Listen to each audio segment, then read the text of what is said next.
Welcome everybody here to your live stream of the Dota 2 Championship League. I'm your host as always for your English live stream, TobiWan, coming to you tonight with two best of threes. And we are, of course, starting ourselves with Team Liquid going up against Mousesports. So Liquid back from their trek around, Korea, and now they go up against a team which actually doesn't get to go to Korea, unfortunately, but they will be here for this matchup. So let's jump ourselves over into the game and start off our drafting phase, because right now I also want to take this moment to introduce you my co-caster for the night. I'm not going to say for the night, because I know he only said he could be here for one game. But he is here nonetheless, which makes me a happy man. It's Clairvoyance. Welcome back, man. Welcome back. Toby, how you doing? Good friend, good pal. Yeah, that's me like, hey buddy, yo pal. Hey buddy, yo pal. You good, buddy, yo pal? How you doing? How you doing, mate? How you doing? I'm doing How well. you doing? I'm doing well. I've been casting. I think I actually said it earlier today. I was casting with Baskip. I've cast more Korean Dota or Dota from Korea than I have European Dota of late. So it's kind of nice. It's kind of nice to be back here, casting for the European audience again. Oh, what are you trying to say? What are you trying to say about the difference between the Dotas coming out of Korea and Europe? No, Seems like there's a little bit of bias there. I said the audience, man. I said the audience, and I'm just saying variety is the spice of life, and I love some variety, and that's what I got. That's what I got. I do feel the same way as well. Of course, the Korean hours are not exactly the most favorable in terms of my scheduling, so it was hard for me to.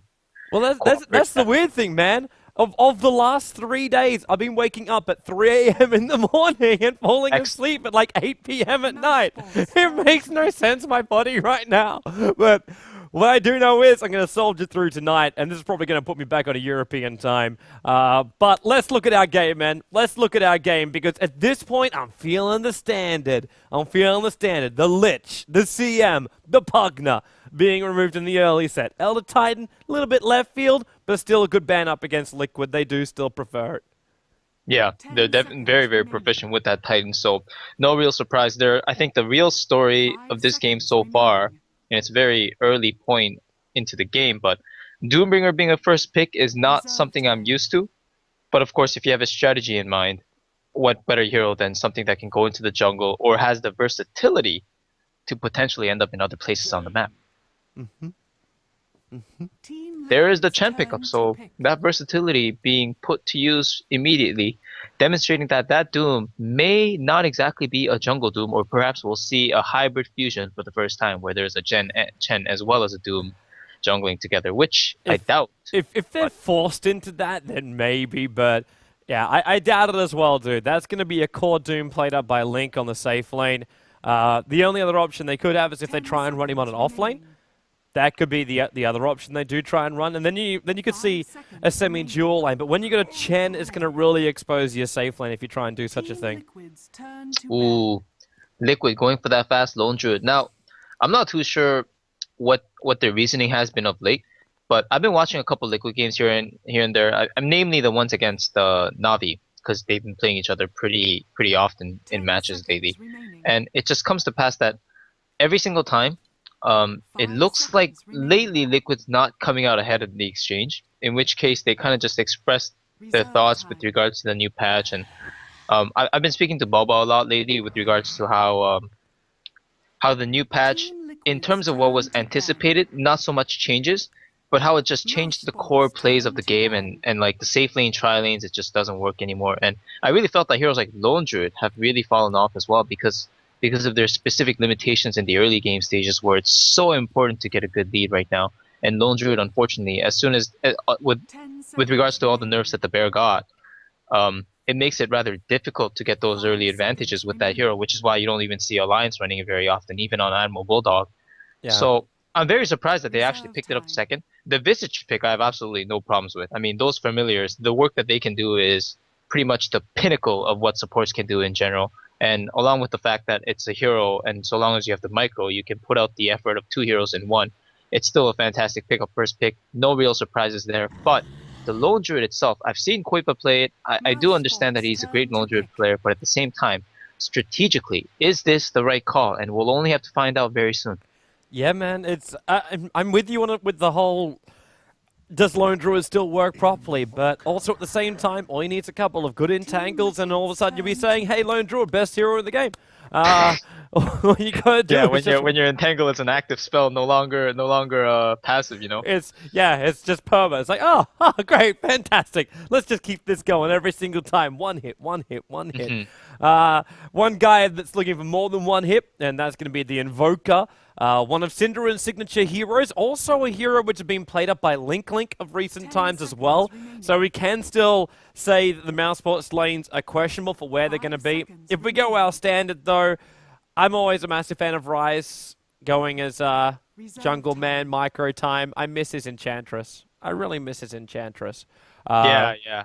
Oh my gosh, I still remember that game we were casting that one time. Somebody was TPing onto one of the treants, and he enchanted it right on the spot, so the TP canceled and turned around the team fight. That was really a brilliant play. I gotta say, man, that kind of critical thinking and just the preparation of having something like that, only the professional players or people who play or try to play at the competitive level might have experienced. So something beyond you and I, perhaps, but definitely something people can learn. It's the experience, man. Like if actually, I kind of forgot to actually bring this thing up. But if we have a look at the Mousesports roster, the old Danish lineup, there are very few players in this lineup where you could say, "Oh, I'm not quite sure they really got that much experience." They've all been around a very, very long time. They do have a set of accomplishments as well, and they've kind of been lingering back and forth, I feel. I did want to say that a lot of the players that are on the roster right now, even Unicorn, I get a very don't take this the wrong way. I get a very 4FC kind of vibe out of it. You know what I mean?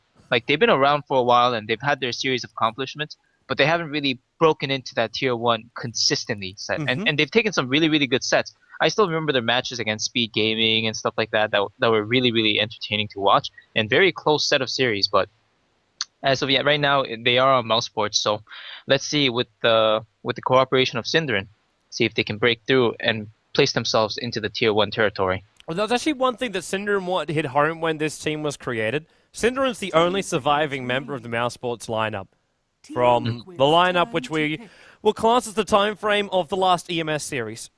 He's the last one to survive from that. That was their last big title accomplishment. And after that, and of course, I know I'm classing EMS as that, and I'm not classing International as that because I'm saying it's an accomplishment. Love you, Sind. But as far as their lineup goes, it's he is the only guy and said, I don't want to be seen as the captain. I don't want to be seen as the front man for Mousesports. I'm just a player again, and he wants to focus on that because he admitted it. I remember we had a question time with Cinder, and he came on my live stream, and this is just after one of the games one night, and he was saying, like, I know as a player of late I've sucked. I need to improve on this, and that's exactly what he's been doing. That's his main focus is not to suck. That's his primary thing. I remember one of his sayings was always, at the end of a game, even if we've lost, as long as I know I have done the best I possibly can, I won't be sad about the game. That was something he would always tell me. And he's trying to get himself back into that sweet spot again. While Ryze takes up the captain slot, of course, having a support player doing that again, all props for him. And then they function more as a squad now as opposed to just led by Captain Cinder and Black Farms on 1 point, Pass destroys middle lane, Kuiper's not too bad in the off lane, and then, yeah, Pass follows up and says, I've also got a stun. And so the team has really developed from what it used to be. Yeah, I definitely think that with the new addition of the players and obviously a group of 4 that's been playing with each other rather consistently, group of 3 or 4, however it's actually set the story. At the same time, yeah, all those things of Synderen have been mentioned publicly. It's beating a dead horse if anybody really, I guess, resurfaces it. But at the same time, yeah, it's a hard goal in Dota. As simplistic as it may sound, not sucking is pretty much the hardest goal you could try to accomplish in Dota because, man, having a game that you're satisfied in after a loss, I don't know. Honestly, I try to comfort myself sometimes too when I lose a game after playing really well, but deep down, I know that if I didn't die that one time, I might have been able to just turn the tide. So it's really rough. Playing a perfect game is not easy. Something that even the highest level of competitive play does not always put out. And it's something that we all strive to achieve. So let's see if either of these teams can achieve it right now. So we haven't really looked at the draft as of late, but Beastmaster is the last pickup for Liquid before the final draft. So the latest pickup with the Beastmaster and the Venomancer, all of a sudden their team fight is looking really, really strong. But Mousesports lineup, it reminds me a lot of international 2 picks. Maybe it's just the Chen and the Invoker, but even the Doom was picked in TI2 as well, and a lot of it just reminisces of that TI2 aura. See, I sit on the other side of the fence where I don't feel any aura from this current state of the game, because I don't feel it's TI2, because I can feel in one game, it's like, oh yeah, that reminds me of TI2, and then the other was like, well, that reminds me of TI1, well, that reminds me of TI3, Oh, come on. That just reminds me of, like, before Dota 2. That's true, that's true. It's yeah. The You know what? whole It really state of the does. game is completely just, it's anything you want to do. You think of a combination and you just you hit it home every time. That's the plan, man. That's the plan. Yeah, I really share the same feeling and same thoughts with a lot of the pros in this patch.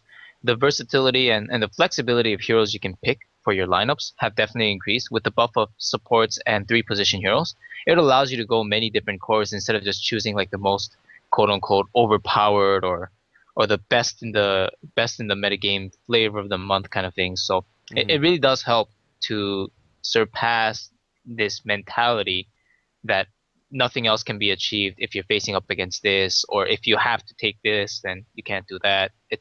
It definitely opens up different playstyles, and it doesn't limit people to a specific notion. So I'm very glad for this patch as well, but definitely so that it really hasn't settled in properly. I think in 1 month's time there will be more consistency for sure. Like the Venomancer being strong right now is a pretty common notion, and Lone Druid, maybe it's gonna get popular again. Who knows? Everyone's just feeling it out right now. That's the whole thing right now. So let's get ourselves into the game. Also, welcome as well to Nahaz. He'll be our stats man for this evening. And Clairvoyance being my co-caster. You can follow him on a social network if he had one. And you can always follow me at TobiWan Dota on both Twitter as well as Facebook. Now we get that out of the way, let's focus on the game. Yeah, you need to. You need a Twitter, man. At least. At least. Yeah, you can follow me at TobiWan Dota. Dick. I hear that guy does really good tweets, though. Really entertaining stuff. 30 seconds to I agree. Posted up a wonderful picture of the original casting rigs from back in Australia today. Oh gosh! If you saw that one, built in the back of a shopping trolley. Oh goodness! I'm actually not kidding when I say a shopping trolley as well. Like it was a legitimate, like stolen from supermarket shopping trolley. Sounds like you came out of the woodworks. That's the old classic days. That was one of the first video rigs I ever saw work with a console. All right, let's look at our lanes anyway. So we'll have Kuiper up on this top lane, taking up the lone druid role. Middle lane, Bulba, Beastmaster, down towards the aggressive tri-lane. Maybe not. We have our supports at least, Fluff and Stuff, Venomancer, and Way Too Sexy Visage. And TC's on this off lane. He will need at least one of these support heroes to stay on the bottom because they are going up against a defensive lane from Mousesports. So Crit as the Bane. It puts Link as the Doombringer to be expected. He's waiting for a 30-second creep first. You might get really disappointed if these guys body block up the camps. And then we got Rise. He's over as the champ, fighting himself a Dark Troll Warlord to start with. Cinder in middle lane, Exort Invoker. Happy to see him Exort. And then Unicorn up on the top lane, up against Kuiper's lone drill, but it'll be Unicorn as the Clockwork offlaner. Interesting. I thought Unicorn was the carry player, but I guess not. It will be Link on that Doombringer, on that, what I presume to be the one position. Link in this Mousesports roster has been playing the #1 role. This is consistent for them now. Oh, I see. But it's what Link used to do. Link, when he played for he played for SK Gaming at one point. When he was actually playing with Rise. In fact, these guys kind of followed themselves around all the time. It's this Danish contingent. But yeah, he would play good anti-mages. He played Lone Druid at one point, and he loved his Broodmother. He actually, originally when I think he joined SK Gaming, you know, this is before he was part of SK Gaming, he was part of a different squad, he would play the off-lane role, and he would play the Broodmother in that case. Ah, I see. Yeah, I also share the same thought. I hate Broodmother. That's because she's broken right now. See, she is so intolerable. Oh my goodness. See, I don't mind the Broodmother if she didn't walk through structures, because, like, that's physically not possible in normal world. That's okay, Toby. I mind the Broodmother, so we're even. All I like is the Broodmother when she's played correctly. And she used to be a really great, like, the quick pusher, and then you go into fighting, so Orchid and BKB. Maybe even go back to the, well, I was talking before about, this game kind of feels like Dota 1, TI1, TI2, TI3, and then before in Warcraft 3 Dota, the Blink Dagger Broodmother, if you can remember back to those times. Oh, yeah. Oh, yeah. Bring it on. Those were the good days. Before Dota 2. Well, whenever we talk about Blink Daggers, we can just go back to the Blink Dagger everything days. But I guess that's a little bit too actually far. got it right in the chat. It's like, well, you can walk through buildings normally, but blinking in the real world, obviously you can do that one as well. Yeah. I saw Tony Hawk. He moves like he has a Blink Dagger. That's actually quite true. And I've seen Lord of the Rings before too, and Gandalf is pretty talented in that regard as well. It's because Gandalf's in here inside Dota 2 as well. How do you think Ezreal was brought to life? That's true. That's a very good point you bring up, man. You shall not blast! Oh gosh. Oh dear. Gotta keep that Cuddle Blast at bay, boys. Why do you think I use blast as opposed to illuminate whenever I talk about Cuddle? That's what it's all about, man. Gosh. That's what it's all about. Anyway, let's actually get back to our game, as we've managed to fill the first part of the 3 minutes of farming time with some interesting conversation. But Kuiper's off to a fantastic start in this top lane. Up to level 5, he's now got an Entangled Bear up. He's 20 for 5 up against his Clockwork, who's also got a lot of farm. Oh, and then, yep, you knew it, man. First in Entangle, and he gets locked in with the Bear inside the cogs. Down to half-life already. Bottom lane, Sunstrike's on the way in. It's going to hit absolutely nothing. But Link with that Scorched Earth, that's going to be the first pull over towards the Venomancer. Chen able to throw off the nuke. Also with the Tomato Smasher able to get his clap off. Venomancer just found himself a little bit too deep. Yep, this is once again the problem with aggressive Trillians is that sometimes you get caught out of position and you have a really rough time. But I gotta say, looking at Mousesports lineup right now, if it's not just the sheer setup with the Bane leading into the Sunstrikes and stuff, it's that Doombringer Bane on the safe lane with a Chen in the jungle seems like a rather strong lane for this kind of aggression that Liquid wants to put out. They have a lot of level 1 aggressive heroes that can do a lot of work at level 1 and level 2. But after that point, you're kind of just falling back on the bottom's survivability, because if the bottom gets down or if anybody else gets caught, they're pretty much dead at this point. And I know I said bottom. I guess bottom is the most survivable out of all those 3 heroes at the bottom lane with Visage and Venomancer. Yeah. But bottom's going to be busy farming. So if the Priestess is farming the lane and you're running an aggressive Tri lane, what you want to do is you want to get your carry more of the advantage by zoning the enemy out or just trying to get a kill in the jungle. And Bane and Chen, not exactly the easiest targets to kill without burst damage. And unfortunately for Liquid, there's not a lot of burst damage coming out, just a lot of control. Yeah. Well, their burst damage comes a little bit later on. Yeah. Like, obviously, as you say, control is a great thing, but when you do this, you get Raw, Gale's going to connect. Synderen had no way to survive this. He puts down the Sunstrike that's right on top of Bulba as Bulba's moving back. That was probably never going to connect, but also at the same time, you saw how fast Chen was there. Like, Ryze was almost instantly in position once the roam started to happen. They realized TC was by himself. The support in the bottom lane crit as he was pulling was not being touched at all. And they're like, oh, okay, they must be coming mid. And Ryze moves with it all. And Crit has actually now found TC. He's going to Nightmare him. Thought maybe there might be a bit of a setup, but it looks like Link's a little bit too busy right now farming. Yeah, he is far away. Does not have the Doom available yet. And once the Doom does come in, I do believe that the Priestess might be in quite a bit more danger. So TC will have to keep a keen eye on that. But looking at the CS board, as you mentioned earlier, Koipa is definitely having a really good time. Looks like he's on his move towards like a 6:30 to 7-minute Midas. But this is the problem with facing up a Clockwork, is that if any other hero rotates, or if you get really unlucky, the Clockwork might be able to solo you. So it's definitely something Koipa wants to keep an eye out for. I'm wondering too if Koipa is thinking about the Midas. Because I'm looking at that. I think he has to. I honestly think right now that if Lone Druid doesn't get Midas, the hero can't effectively carry at all. The attack speed on the bear is so necessary, even if you get skill roots at every first hit. Yeah, you're right. The While the very, very, very expensive courier in the hands of Liquid is flying a little minus recipe up towards that top lane. And looks like bottom lane, TC's in trouble. That wasn't even Doom being used. It looks like it was just a combination with the Sunstrike as well as other spells. And Koipa in the top lane gets a kill. I knew I should have taken my eyes off it. Oh, sorry, I was waiting for Bulba to rotate up. He had a haste rune in his bottle and up he came. Haste rune into Roar into Death of Clockwork. Yeah, this kind of thing is like an utmost necessity for Lone Druids. Lone Druid is very similar to OD in many senses, I feel like. Although the heroes in their base forms are different in the fact that Lone Druid agility carry and has a summon, whereas OD kind of just sits in the lane. Lone Druid does too. And also, Lone Druid needs a really, really good start to kind of snowball. And he has to snowball, similarly to Weaver. Because these heroes, single targets, they're not exactly the best quote-unquote flash farmers, so they don't catch up all that well. Unless you're facing a specific set of heroes that actually can't do much.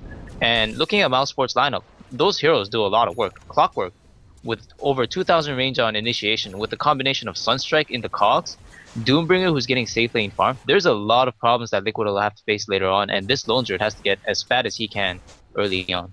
Yeah. Well, Koifa's building into being very, very fat. Clockwork hearing a hook shot up. Looks like it actually managed to miss on Bulba, but he does secure himself a DD rune. Even though Fluff and stuff, a little bit late in the ward timing. If he got there a second earlier, oh, actually, there's a little bit of troubles. It's a bear. It's just the bear. They're not going to be picking off that bear, and there's no attack coming out from Crit anyway. So Koifa just calls it back up again. My oh my, 52 CS, has a kill on his name, as well as the Midas ready. Looks like he definitely is set. Well, you said he was a good Lone Druid player, man. He's living up to your expectations.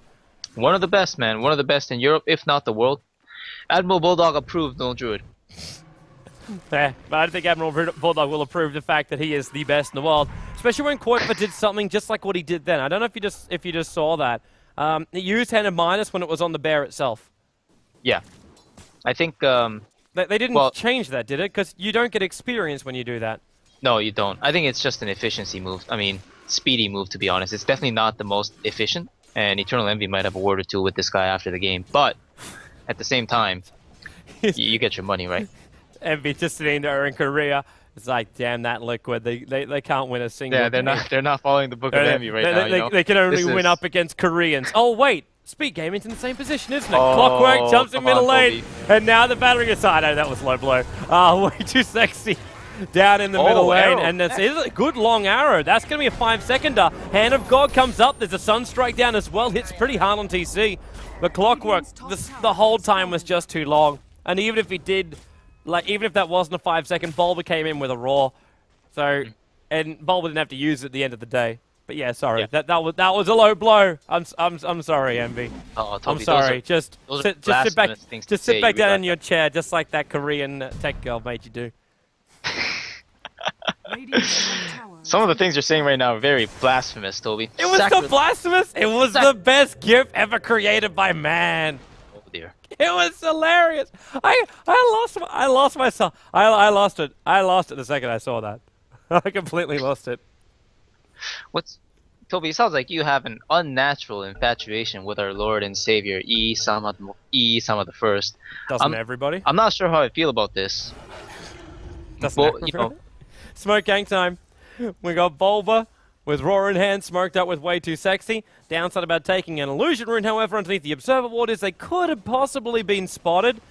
It looks like there's no ping, so it hasn't been noted. It hasn't been noted by Mousesports. Yeah, the thing is, the Chen is actually right under him, so he probably should have, but when he spots it, it might be too late. Link. You can see TC trying to move so he can get an arrow. There's only going to be a 2-second one, but with the Starfall damage, they get him before he gets the Doom off. Rise came in with the mech, was just a little bit too late. Now Centaur Stomp with a leap away, unable to latch it. Also, no mana to do so. Clockwork latched up into way too sexy, so again, way too. Finds himself face to face with a Unicorn. And it becomes a 1-1 trade, support for a carry. But they commit a lot of players to that bottom lane, while Synderen continues to free farm free farm mid. But then again, Koifa does the same on top, and that's going to be a Radiance build for him. And a very quick Radiance at that. 3.1k gold at 11 minutes into the game. We're looking at a 7-minute Midas into about a 14-minute Radiance. This is just one of those games, a very typical situation where the Lone Druid gets a fast relic and a fast win. So if Mousesports they better feel pressed to do something, because if this Invoker and Clockwork don't join up to gank up the Lone Druid anytime soon, I can see this threat become a very, very unsolvable problem very soon. I am kind of wondering though, like, what is this Invoker going to bring to the party just yet for a team fight? Like, he brings 4 Spirits and a Cold Snap, that's great, but even then, okay, TC, stop getting hit by that. TC, Mr. Leap. Cinder and New with 4 levels up and Exort. He had a decent chance of getting a kill on that. But failing, unfortunately. But it was a long shot anyway. It was a real long shot for Cinder to nail that. Hitting Sunstrikes on the Priestess is never easy. But he will get a nice regen rune to compensate for his efforts. It's going to help him out too. Spam out his spells more. You got a gank coming up. He's got to spam up every ability he's got. Oh man. Okay, now he grabs it. This is so important. But Koipa, where's the chicken? Oh wow! Jump in, Mirana ulti. They need a sentry. They can't see him. The Sunstrike's coming in. Now they can see him though. It's gonna wear off and Doom. Well, there's a commitment in. That courier for the dire side. Move off to the side. He had 3,800 gold fluffer stuff. You have got some. Whoa. No. But yeah, I don't know if you noticed, the courier for the dire side is sitting right there. He had the 3,800. He could have bought the relic. Now he's down to 3,500. The timing of that gank was actually really nice for Liquid, because if Koipa was gonna die in that situation, which he did, of course, and he bought the relic before he died, that might have not hindered him that much at all, because the tower would have been gone and he would have been able to return to the pushing lane to farm it up again. But now, he's missing the money for the relic, and he's going to be extra cautious due to all of this. But the good thing is Liquid is taking the mid tower. If this goes uncontested, he'll get the money back for his relic, and that'll keep him on his tracks. Yeah. They will lose this top fluff. Is he going to micro up? I thought he was going to stop all of his wards attacking at one point. TP's middle lane. Mid tower hasn't gone down yet. In fact, the aggro, the creep wave has been taken off here from Liquid, so he'll be denied in the mid. Cinderin comes in, creates a couple of Force Spirits to help him out. So, short. It's still short for the Lone Druid by 200 gold, but he's back up on the top lane farming again, and Ryze is leaving. I wonder if I saw that wrong. I was looking at Koipa's gold, and it didn't really increase as soon as the tower was denied. I thought the tower should give 100 gold, but maybe I read that wrong or something. It did increase, but he bought a TP scroll to go to the tier 2 tower. Oh, I see. So 135 gold gone.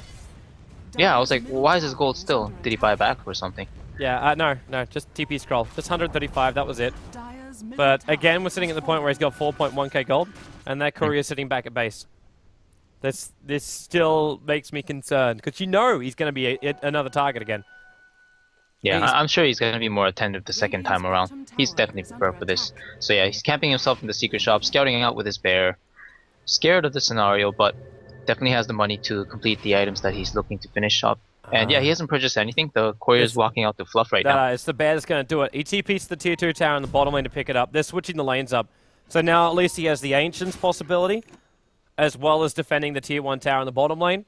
And then maybe push towards the tier 1 tower in the bottom lane too. I'm hearing a Mirana ultimate go off, and I'm not quite sure who they're searching for. The arrow flies up. It only hits on a Dark Troll. The Gale will hit on the 2 Centaurs, but no hero is affected by any of the initiation from Team Liquid. Yep, and Wild Ping's coming out at the bottom lane by the Doom player. He's got 3.3k gold in his inventory and has spotted out the Lone Druid. But just by looking at the net worth, the Lone Druid is already 2 to 3k ahead of the Doom. So yeah, this is really, really scary right now. He's pushing the tower alone, but more heroes on Liquid are rotating in, which means this tower might go down if Cinderin doesn't pull out something amazing. I don't think there's anything they can do. This bear will just keep going. Like 4 spirits, they got to deny the tower. In fact, Invoker will do it. Cinderin will deny it off. There's Cold Snap going out in the bear. They've got to keep the attacks going before it can get recalled in. Worth the cogs, just hold him there. Dubry can attack over the cops. Yeah. Worth it any day. 300 gold. It's also a resummon up for Quotefa. Another problem. Yep. They may have thought they were lucky enough to get him on a resummon, because he did like die on the top lane. Hey, pull that bear out.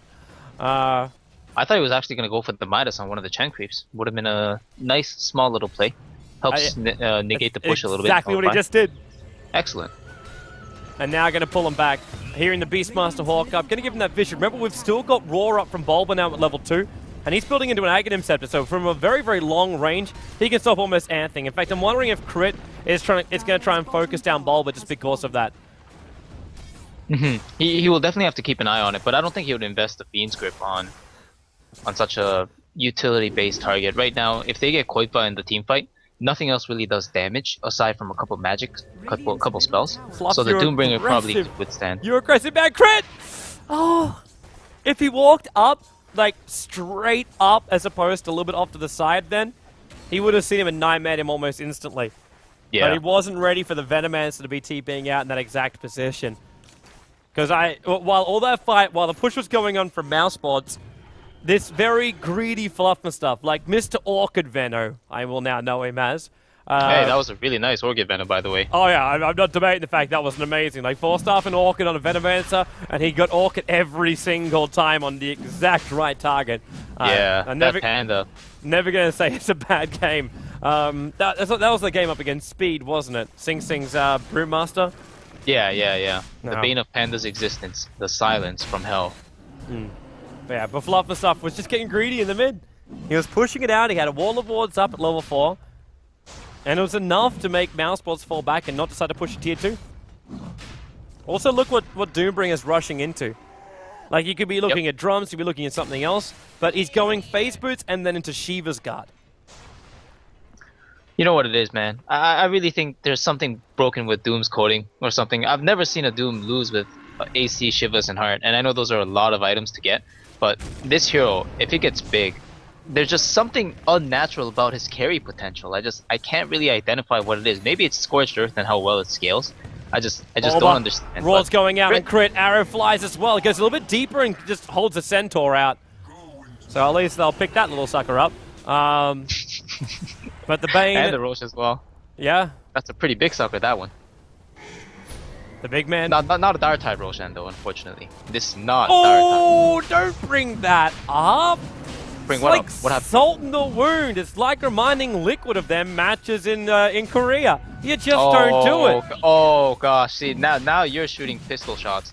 What I just did was just Mirana only going to be used. And now Clockwork, he's in! He's in! Unicorn smack bang in the middle. Roshan dies to the dire side, but the arrow hit perfectly on Clockwork, so he could not pick it up. Flubberstuff's trying to be soloed up by Synderen, throws a Deafening Blast, hoping to get a hit. Link being sent back by the Chen, unable to do so in time, so Koipa gets a double kill here. The Centaurs from Rise keeping Bulba as well as Bears away from the rest of the retreating Mousesports lineup. Flopperstuff throws one Gale, but Synderen does finally manage to bring him down, but Soul Assumption damage had to Rise, the Ice Wall, everyone's trying to be slowed or nightmared up. Koipa will in fact bring his Bear down. First hit entangle? No. Second hit entangle? Yes. Over on Crypt, Soul Assumption damage. He brain steps down one last Familiar before he does die. And Liquid do still lose too. Yeah, that was actually a really nice ice wall. Personally, I felt it was a little bit late. Probably could have been done right beside the Roche pit there. It would have been really, really nice at that time. I'm not too sure about the invoke status at that time though.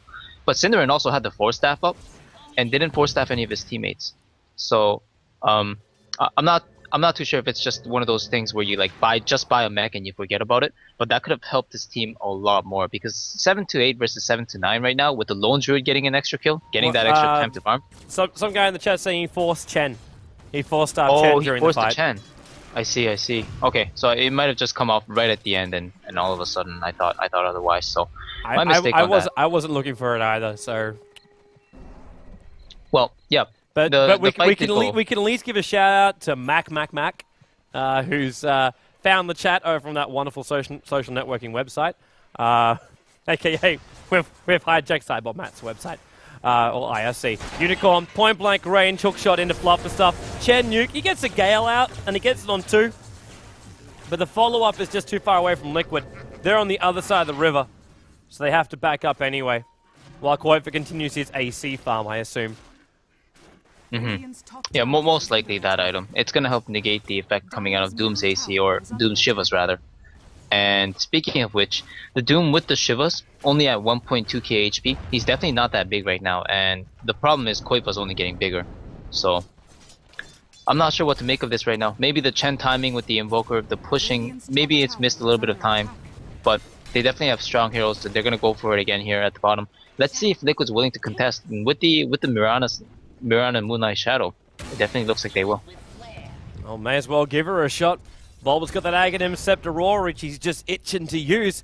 But then again, at the same time, that sentry bulb was now in range of it, and he got attacked once, but he roars up on Cinderin. So they're trying to focus on the Master of Magic. The Nightmare's not making it easy for him. At the same time, Link, he gets his ulti off on TC, but he's really burning down. Chen, though, with that Meg Charge, perfect timing keeping him alive. Bulba, he's backing up from Unicorn. The denial actually happens over on the Mirana, so only one death, and it's a denial at this point, and Unicorn finds himself in a little bit too deep, so Bulba's axes cleave him in twine.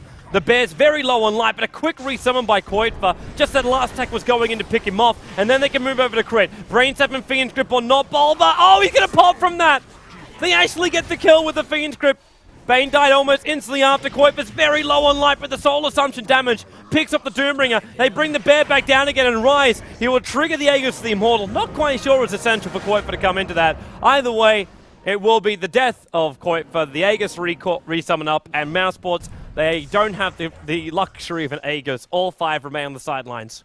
No, unfortunately, they really do not. And honestly, you know, looking at the numbers right now, a 5-man wipe, as you say, it didn't look good for Mousesports. But during the first half, the first duration of that entire team fight, I was really amazed at how well Mousesports were keeping up. I mean, just fighting at that choke point there, and that point when the cogs was dropped on 2 heroes and Cinderin was able to do his Deafening Blast, Chaos Meteor combination, that did a lot of work and just an overall lot of damage coming out. So I really feel like if Link had a couple more items, or if he had a Shiva's Guard in that team fight, that fight could have very well gone the other way. I really do believe that. So it's really, really unfortunate they had to take the fight at that time. They weren't prepared for the Mirana invisibility with the Moonlight Shadow, and they just kind of got caught with Bulba being able to initiate from that long range with the Aghanim Scepter, with that roar. So well, that's the crazy thing, though. Like they knew it was coming, though. Like, the Sentry Ward still hasn't died yet. They saw it was coming on this bottom lane when it happened. Mm-hmm. So, I just feel like they weren't prepared for it as well as they should have been. So you're talking pre-planned, not oh, Liquid are here all of a sudden. Yeah, you know what it is? It's just one of those situations where you think like you're not going to get ganked by an Invis hero just because you have a sentry down, but then all of a sudden the sentry shows that the guy's right on top of you, and then you're just like, well, I didn't really expect this one. What then? And then boom, you're dead. Mm-hmm. It's just one of those scenarios that mentally speaking, they did the right things, but they couldn't follow up. So it's very unfortunate. I can't see that Roshan respawn time. It broke on me. Did it break on you as well? I see it. It looks like it's anywhere between another 4 minutes. No, not the timer. The flag which has on the side, which is more accurate. It tells you the exact time for a spectator. There's a flag? The thing that pops up, like when you see an item appear. Oh. It only shows half of it sometimes. I remember there was one guy who I think was the guy who created that from Valve, sitting at the back of TI3. And he was just sitting on one of the production areas. I should keep my eyes on top for the moment, because there's a roar coming Unicorn's way. Yep. Arrow, TC, follows up, connects as well. They need that Starfall, they need it fast. Hand of God's already been used, and in fact, they take the opportunity to get a tower. Clockwork tries to latch up, and Bulba, he just sacrificed himself for a kill on the tower. That's just one of those situations where I would ask him, is it worth it? And he would say yes, of course. But that was actually really nice awareness. Gold-wise, it is. Yeah, it is. Actually, if you're 2-position hero, I'm not sure if you should go for it. Honestly, in my opinion, you should never die for a tower. But at the same time, I think what's more commendable about that whole scenario is that they actually had the awareness to pick up that tower hit instead of letting it get denied. Not many people would have seen the HP on that tower because they would have probably tunnel vision on the target they were going for, that they invested 2 ultimates for. Mm-hmm. So yeah, that in itself surprises me about their awareness. Nicely done. Yeah. Well, Aghanim Scepter now completed up from Liquid. Way too sexy, enjoying that one. So 3 familiars almost instantly summoned after its creation. Mana Style arrives for TC as well at the same time. And Beastmaster's still quite happy to BT around. He's got 3 familiars to choose from now. So we're going to BT into a Roar, which is probably something for Mousesports to have a larger concern of. No matter what, because you're not going to be... Like, actually, you do have Brain Sap. Like, you can pick up those familiars pretty quickly, but to have to focus familiars at the start of a fight with these type of abilities to stop a Beastmaster from doing what he just did in the bottom lane by the looks of it, Unicorn getting caught out and entangled, it's a really rough ask. Did he just BT onto the bear? I think he just BT'd onto Koitva's bear to get the roll. Well, that's the thing with this game, Toby, is that like he's got so many summons around the map that he can TP to. It's actually not even funny. He's got 3 Visage Bats that he can TP to. He's got the Lone Druid Bear that's always going to be farming at some point. So if he gets ganked up or anything, he can immediately react. And he has his own 2 set of units that he can micro and TP onto as well. And assuming that you're going to micro your units, your own units, better than anything else, you're gonna know where they are. And with the Hawk giving so much vision, you're definitely going to be able to TP into a spot that you would like, especially when it's invisible. So a lot of good mobility and map control coming out for Liquid, especially now that Koipa's hitting all the routes that he wants. Rise is in trouble. Rise is in a lot of trouble. They use Fiend's Grip to try and pick off his bear. This is commitment and a half. The bear will go down, and Bulba, he's caught in the tree line. He has to act himself out because he BT'd onto his own Hawk and then gets a roar over onto Crit. Clockwork latching himself in, but body blocked up by the bear. The arrow's able to fly through all of Mousesports' lineups, but with the Venomancer holding down as well, they're forced to start sending heroes back to base. Nightmare over from the bear, just trying to keep him out of the play. With the Soul Assumption damage, Synderen, there's a hand of God from Rise. They'll all stay alive, but they have all been injured pretty hard down. Visage just able to get the last hit in that tower in the mid, even though it was attempted to gnarl up there by Mousesports. And I think Liquid will now back themselves off again. They know there's Roshan up in a moment. In fact, Roshan is going to spawn up in just under a minute now. Yeah, is that the end point of that red line there? It's basically the way it works is it gives you a counter saying it will spawn in the next 2 minutes. So this is a countdown to you're right. That's the golden line is the spawn time.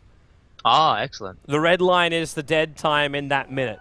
So I'll give you either a 1, a 2, or a 3 arc, and when it hits the red, it should spawn. Houston, we have the timer. Yeah, we've worked it out finally. There's a 10-second mark. So we'll see if we're right. 100% right? Well, it's like a fuse. It's like Mission Impossible, except the fuse is circle, like in a circle. Bomb. No, this Inception, man. Inception. Inception? What? That's a circle inside of a circle. Of a circle. Yeah. That was already a circle before the circle. We had a spinning top in the middle, which was untouched by anybody else's hands. Yeah. Hated that movie, by the way. Fulba's not happy with something. Did he just lose his Hawk? Read like a book. Yeah, it looks like it's stolen or something. Yeah. Rise is already controlling 3 units, though. Yeah, that's right. So maybe, I don't know. Luxembourg. So he's definitely complaining about lag of some sorts. I'm guessing he just lost a ball or a Hawk because he missed one. Yeah. Either way, Roshan's already gone down. Lone Druid will take an Agassi Maul. He's got another 2,500 gold on him as well. And I'm seeing a bear with already a Demon Edge. So we're going to get a Monkey King bar up on this bear as well. And we're not even at 30 minutes in. As if he didn't have enough items to Arrow. Ooh, Link. It's living life on the edge when you let arrows fly that close to your body. Meanwhile, on bottom lane, well, we called him Mr. Greed before. He's solo pushing a tier 3 tower. It's down a half-life, this tier 3 tower, with a Venomancer pushing it out. So on top lane, Quoip was looking for a kill, and he just got a first hit entangle onto Rise. The Meteorite tries to burn up the bear a little bit more after it's been attacked pretty well by the Fortress, and another first hit entangle over to Crit. Ice Frog! I mean, honestly, like it's pretty obvious that he's not gonna escape, but please at least give him a chance or let him think. Like, come on, that's just not fair, man. Are you watching bottom lane too? Link. If Flufferstuff gets a good ward off, Clockwork latches down. He tried to TP out. It's a level death, but now Link as well as Unicorn locked in 3 line. Nah, Shiva's got gets him out to safety. Man, I just wish this Doom was able to get a little bit of a better start, because I really feel like this hero could have done so much more this game. But unfortunately right now he's just pushing out the bottom tower. He's got 3k gold in his inventory, but it's probably the majority of that's being saved up for a buyback, which is not going to do anything, by the way. It's a Doom. If he buys back, he's kind of, without items, he's kind of useless. And speaking of items, yep, as you said, Koipa, we had anticipated the MKB coming out. It is finally done at 30 minute and 30 seconds mark, where somebody else picked up another item as well. I think it was the Clockwork. Clockwork picked up an Aghanim. Yeah, very nicely done for him too. That Aghanim is going to help him a lot with the team fight. It's just be a complete nuisance against some of the heroes. Like Lone Druid definitely is one of the heroes that Clockwork disrupts really well. So unless you're Koipa and you get first hit entangles and you just kill the Clockwork. It's like dealing with Batman, you know. You just kill the Batman. You can't deal with Batman because he's Batman. No, man. Didn't you see Joker, dude? manhandled that guy. Like, it was so easy that Joker just gave him the free win. It's Yeah, like but 10-0 and Joker just said, here. Yeah, but Joker's not going to return, so... Oh, up we go. Spirit Bear, Link. Look at the familiar damage onto him as well. He wasn't really expected to be roared up at the same time. Unicorn, where's your entangle? Second hit, battery assault, tornado from Cinderin buys that space for the clockwork. Oh, man. That 800 range tornado did some work there. And meanwhile, TC gets a solo kill on crit. The Mirana versus the support Bane difference right now kicking in, and probably got arrowed too, so... Looks like the bottom push is gonna come in with both Link as well as Crit being on the sidelines, but I don't assume Link's gonna be on the sidelines for any longer. He has the Scorched Earth as well as the Doom available. He needs to hold this push. Push coming in through the bottom. There goes your tier 3 tower, and Unicorn entangled and just destroyed. Life points evaporate around him, and they're gonna just push in even deeper. Now going They're actually in not for gonna contest this. I don't think there is a way. I don't think they can. Honestly, I don't. I mean, yeah, like it's gonna be pretty much. I don't know. Like, I feel like it's gonna be impossible, but at the same time, if he doesn't buy back right now, the second Rax is going down before he gets to the fight. It is a Doombringer. He is a melee hero. He doesn't have buyback. He's got 60 gold. Clockwork can't buy back right now. Cinderin gets arrowed up. That's a good couple of seconds on that one. Nightmare. Whoa, wow. That was beautiful from the supports. Textbook. Link, however, getting mowed down by Koifa. There's just too much damage. Fiend's Grip or not, Cinderin comes in with a tornado. Doom will buy back into this game. Way too sexy, dies in fact to that Doom. Even Earnshard's has been thrown around by Fluff for stuff in a very hopeful attempt to keep his teammate alive. Bulba, Axes, they get the last hit attack out. Familiar's still going to work even though they're basically almost out of damage. Link being sent back deeper inside the well. As Clockwork, you'll jump out to Fluff and stuff. But the mid ranks have been taken, the bottom ranks have been taken.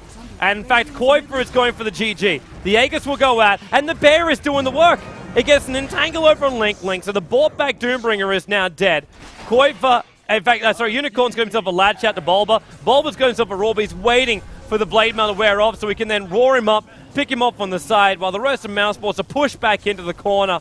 They're calling the GG now out from Mousesports. The Familiars are slowly taking down the Rax. Bulba, Bulba. Cinderin! Invoke Sunstrike! And Bulba blinks away! Good try, Cinderin. Koifa's gonna die to the tower. He's gonna ulti. He's gonna ulti and evade. Ulti and evade. One more attack, Cinderin. Ulti and evade. Ulti and evade. Come on, Koifa. You're gonna do it that much. GG. That got him killed right there. He had the Priestess ultimate going for him, and then all of a sudden he had to show himself by trying to be... Yeah, try to dodge attacks, and then... Man, that was unfortunate. He should have been able to be alive. But, you know, Toby, I'm not sure if they say it this way, but if you're Doom's a support, and you have to invest 3 more heroes just to kill that support in your own base, you've got problems. And the biggest problem in the Bear was just there was no solution given in the early stages of the game. The Doombringer got behind from the start, and unfortunately the result is that Koifa is sitting here with 11, 2, and 10, and with Bulba's rotations on the Beastmaster proving to be very effective, and Fluff and stuff kind of doing his own thing on the Venomancer on different parts of the map, Liquid just systematically dismantling the opposition little by little, piece by piece, one tower by another into the base. They're looking good, man. And for the people who asked for the story before, what happened was with the little thing that comes out the side, you saw it like Roshan respawns in, and it only comes out half the way. The Valve guy said, damn it, why does it even do that? It should never do that. There's no reason why it should do that. That was what the Valve guy said at the back of TI3. Okay, now ask him about Dartai. Nah, I can't. Obviously, TI3. I'm not in Seattle. I can't ask anything. All right. It's break time, people. So we're back here. Mousesports versus Team Liquid for the Dota 2 Champions League. Stay tuned. We've got 2 best of 3s coming up for you tonight. Coming up after this, it'll be virtus.pro going up against a team formerly known as Quantic, now known as Sigma International. So your 2 best of 3s for the Dota 2 Championships Leagues will continue after this short break.